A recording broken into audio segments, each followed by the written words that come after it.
या अधिवेशनाच्या पूर्ण कामकाजाच्या दृष्टीनं महाविकास आघाडीची बैठक नुकतीच झालेली आहे। आम्ही सगळे या बैठकीला हजर होतो। उद्यापासून अधिवेशन होणार आहे। त्याच्या पूर्वसंध्येला मुख्यमंत्र्यांनी आणि सरकारने संध्याकाळी चहापानाचं निमंत्रण आम्हाला दिलेलं आहे। पण ते चहापानाचं निमंत्रण दिलेलं असताना राज्यातली सगळी स्थिती बघितली आत्ताच्या घडीला, मग कायदा सुव्यवस्थेची असेल, राज्यात बोकाळलेला भ्रष्टाचार असेल, शेतकऱ्यांची स्थिती वेगळ्या पद्धतीनं बी बियाणे, खतं, लिंकिंग, विमा या सगळ्या उद्देशानं असेल, आणि हा सगळा विचार केल्यानंतर या सरकारने भले निमंत्रण दिलं असेल, त्याचप्रमाणे या सरकारमध्ये ज्या पद्धतीनं 3 पक्षामध्ये 3 तोंड झालेले आहेत। एक मंत्री नारायण राणेविषयी म्हणतात की यांनी अनेक खुनं केले, यांनी अनेक केसेस घेतल्या, मर्डरी केल्या। कित्येक मंत्री भ्रष्टाचारात गुंतलेले आहे। बाकी डिटेल्स नक्की पुढे आता या पत्रकार परिषदेत आम्ही मांडू। बाकी 3000 कोटीचा भ्रष्टाचार कशा पद्धतीनं झाला, आणि या सगळ्या स्थितीमध्ये या सरकारने ठेवलेल्या, मुख्यमंत्र्यांनी ठेवलेल्या चहापानावर बहिष्कार टाकण्याचा निर्णय आम्ही घेतलेला आहे। कारण ज्या पद्धतीनं सत्ताधारी पक्षांची मस्ती वाढलेली आहे, एक बबनराव लोणीकर सारखे आमदार, जे मंत्री राहिलेले कॅबिनेट मंत्री, हे सांगतात तुमच्या पायातले बूट, तुमच्या पायातले चप्पल, कपडे सुद्धा सरकारने दिलेले, अशा प्रकारची मस्तीची भाषा म्हणजे ब्रिटिशाची ही सुधारित अवलाद आहे। आणि अशा पद्धतीनं वक्तव्य करणारे लोक नंतर मग भ्रष्टाचारात अनेक पद्धतीनं गुंतलेले लोक, मग संजय शिरसाट असतील, आता बुमरेंचं प्रकरण नव्याने समोर आलेलं आहे। आणि सगळ्यात महत्त्वाचं, मराठी या भाषेवर या महाराष्ट्रात होत असलेला अन्याय, हिंदीचं सक्तीकरण करण्याचा प्रयत्न, नवे सक्तीकरण करणार, या सगळ्या विषयाला धरून या सरकारच्या चहापानाला जाणं आम्हाला संयुक्तिक वाटलेलं नाही। मग मुंबई अदानीच्या हवाली करण्याचा प्रकार असेल, देशाच्या सरन्यायाधीशाचा या महाराष्ट्रात केलेला अवमान असेल, ड्रग्जला सरकारचं प्रोत्साहन असेल, शक्तीपीठ मार्ग जो आवश्यक नाही तो करण्याचा अट्टहास आहे। आणि म्हणून या सगळ्या विषयामध्ये निश्चित अधिवेशनात तर आम्ही आवाज उठवू, परंतु सरकार या सगळ्या विषयात पूर्णपणे अपयशी ठरलेलं आहे। सरकार कायदा सुव्यवस्था पाळू शकलेलं नाही। सत्ताधारी पक्षाचे लोक वेगवेगळ्या गुन्ह्यात सहभागी आहेत। पुण्याचं हगवणे प्रकरण आपण बघितलं, आत्ताच एक प्रकरण आलेलं आहे, एक मुंब्र्याचे ठाण्याचे जे राष्ट्रवादीचे नेते खुनाच्या प्रकरणात सहभागी आले, ज्या व्यक्तीचा खून झाला त्याची पत्नी इथं आलेली आहे। आणि मग सत्ताधारी पक्षाचेच लोक वेगवेगळ्या गुन्ह्यामध्ये सहभागी आहे। पोलिसांचं पूर्णपणे त्याला संरक्षण आहे। मुख्यमंत्री, उपमुख्यमंत्री एक प्रकारे या सगळ्या गोष्टीला प्रोत्साहन देतात। एकीकडे मुख्यमंत्री भ्रष्टाचार मुक्तीच्या गोष्टी करतात, आणि एकीकडे 3-3 हजार 4-4 हजार कोटीचा भ्रष्टाचार होतो। या राज्यात 92,000 कोटी रुपये कॉन्ट्रॅक्टरांचं देणं आहे। जलसंधारणाचे 903 कामं या सरकारने रद्द केलेले आहेत। एसटीच्या बसेस अजून आलेल्या नाही। रोज बघा एसटी वारीसाठी एसटी जातात। काल एक एसटी दाखवली की 3 नटवर चालवलेली एसटी आहे। आता सकाळी एक एसटी दाखवली की तिचं शॉकअपच नसलेली एसटी आहे। म्हणून अशा पद्धतीनं हे राज्य कुठं घेऊन चाललेलं आहे, भारतीय जनता पार्टीने कुठे नेऊन ठेवला महाराष्ट्र म्हटलं होतं, तसं आता भारतीय जनता पार्टीनं आणि या त्यांच्याबरोबरच्या जे आमच्यातून गेलेले गद्दार लोक आहे यांनी कुठे नेऊन ठेवला महाराष्ट्र, ही परिस्थिती निर्माण झालेली आहे। आणि म्हणून या सगळ्या विषयाला जनतेच्या न्यायालयात आम्ही जात आहोत, परंतु विधिमंडळात निश्चित याच्यावर आवाज उठू। परंतु या सरकारच्या, कारण हे सरकार भ्रष्टाचारी आहे, हे सरकार बेईमान आहे, हे सरकार शेतकरी विरोधी आहे, आणि म्हणून या सरकारच्या चहापानावर बहिष्कार टाकण्याचा निर्णय आम्ही घेतलेला आहे।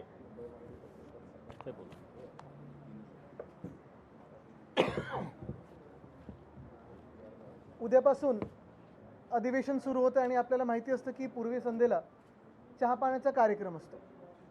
तसं पाहायला गेलं तर आम्ही विचार करत होतो की या कार्यक्रमाला जायचं की नाही जायचं, कारण विषय अनेक आहेत.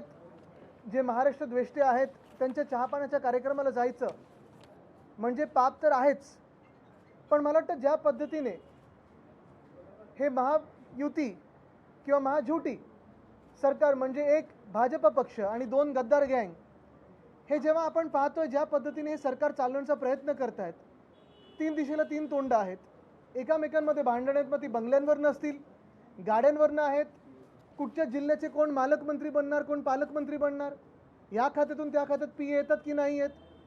आणि मग हेच नाही तर मुख्यमंत्र्यांसमोर जाहीरपणे हे पण सांगतात की माझा फंड ह्यांनी चोरला, त्यांचा फंड त्यांनी चोरला. कदाचित त्यांच्यामध्ये देखील अजूनही थोडं एक कोऑर्डिनेशनची गरज आहे आणि म्हणून आम्ही हा निर्णय घेतला की चहा पाण्याच्या कार्यक्रमामध्ये एकामेकांची तोंड तरी बघतील ते.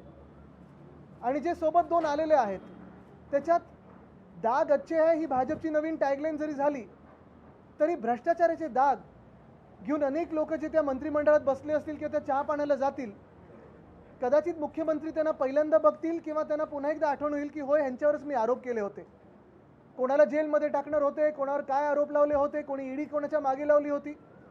आणि हेच सगळं पाहता आपण पाहत होता की भ्रष्टाचारी सरकार भाजपचं जे झालेलं आहे त्याच्यात सगळ्यात मोठा घोळ आणि कदाचित आता घोटाळा देखील समोर येत आहे.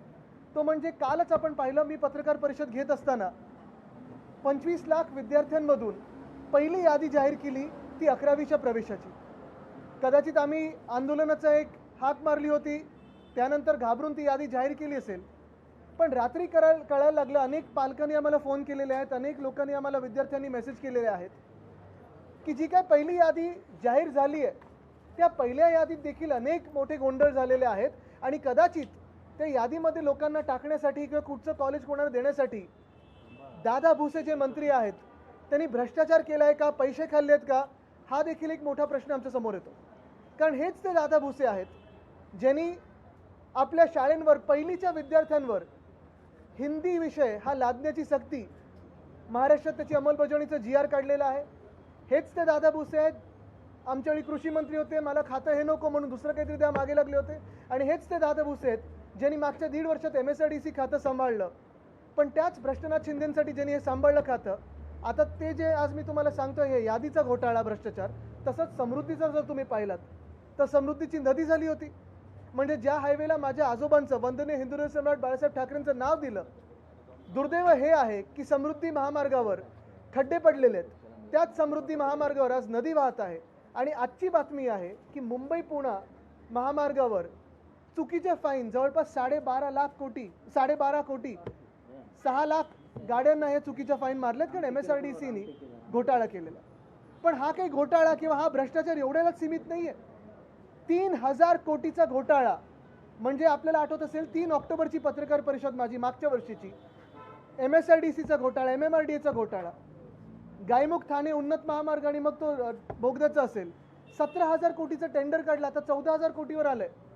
हेच 3,000 कोटी असतील किंवा हे सगळे जे पैसे प्रत्येक कॉन्ट्रॅक्टमधून, लाडक्या कॉन्ट्रॅक्टर ह्या स्कीममधून जे काढलेले आहेत तेच पैसे अनेक राजकीय व्यक्तींना फोडण्यासाठी वापरले जातात, तेच पैसे पक्षाच्या बळकटीकरणासाठी केले जातात.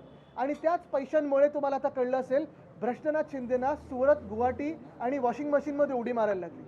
मुळात आपण पाहतो एकंदर महाराष्ट्रामध्ये कोणी हॉटेल घेण्याचा प्रयत्न करते, कोणी मंत्री छत्रपती संभाजीनगरमध्ये. दुसरं एक पाहिलं असेल ज्वलंत हिंदुत्वाचं उदाहरण म्हणजे बुमरे याच्या ड्रायव्हरनी सलारजंगची प्रॉपर्टी फुकटात घेतलेली आहे. हे अशा अनेक गोष्टी आहेत. पण भ्रष्टनाथांची जी एशनची गट झालेला आहे त्या गटामध्ये अनेक भ्रष्टाचाराचे आता केसेस पुढे यायला लागले आहेत. आमचा साधा सोपा प्रश्न हाच आहे की मुख्यमंत्र्यांना हे दिसतंय की नाही दिसत आहे. आणि युती धर्मामुळे ते काय त्यांचे हात बांधलेले आहेत, कारण ना खाता हूं ना खाणे देता हूं हे ब्रीदवाक्य होतं भाजपचं 2014मध्ये जेव्हा आम्ही त्यांच्यासोबत होतो. पण आता आपण पाहतो एक असे डागी लोक त्यांनी घेतलेत, कोणा मर्डर असेल, कोणा भ्रष्टाचार असेल. युती धर्मामुळे काय मुख्यमंत्री महोदय हात बांधून बसलेत की डोळे बांधून बसलेत, हाच मोठा सवाल आहे. आणि हे विषय नुसतं आम्ही अधिवेशनात घेणारच नाही तर आमची अपेक्षा ही असेल की मुख्यमंत्री महोदयांनी यांच्यावर कारवाई करावी आणि उत्तर महाराष्ट्राला द्यावं, कारण उत्तर आम्ही नाही मागत आहे, महाराष्ट्राची प्रत्येक व्यक्ती मागत आहे.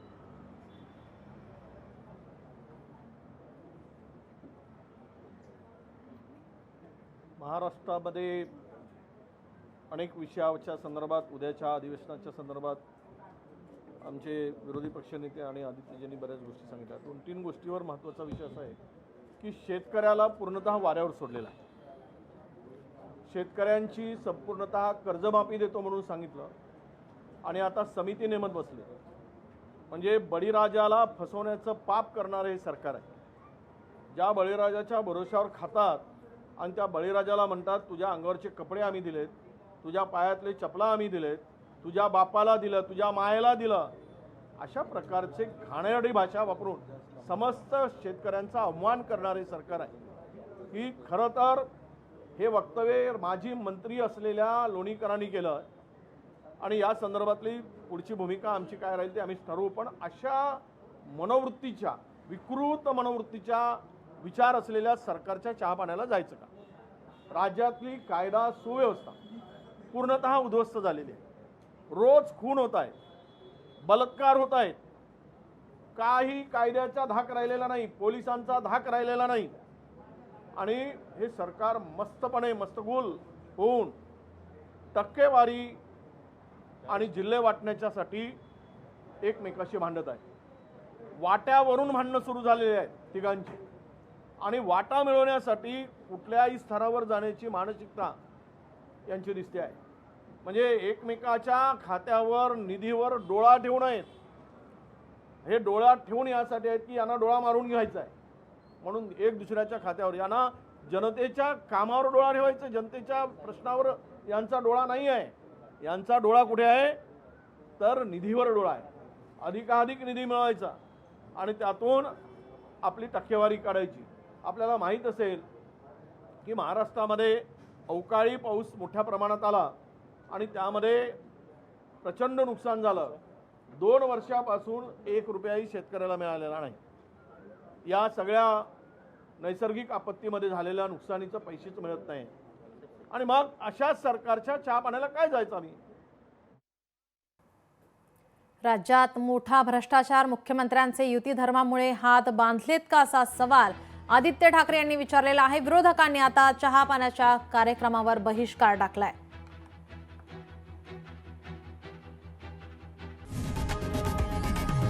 लोकशाही मराठी ऐका, पहा, जागरूक रहा.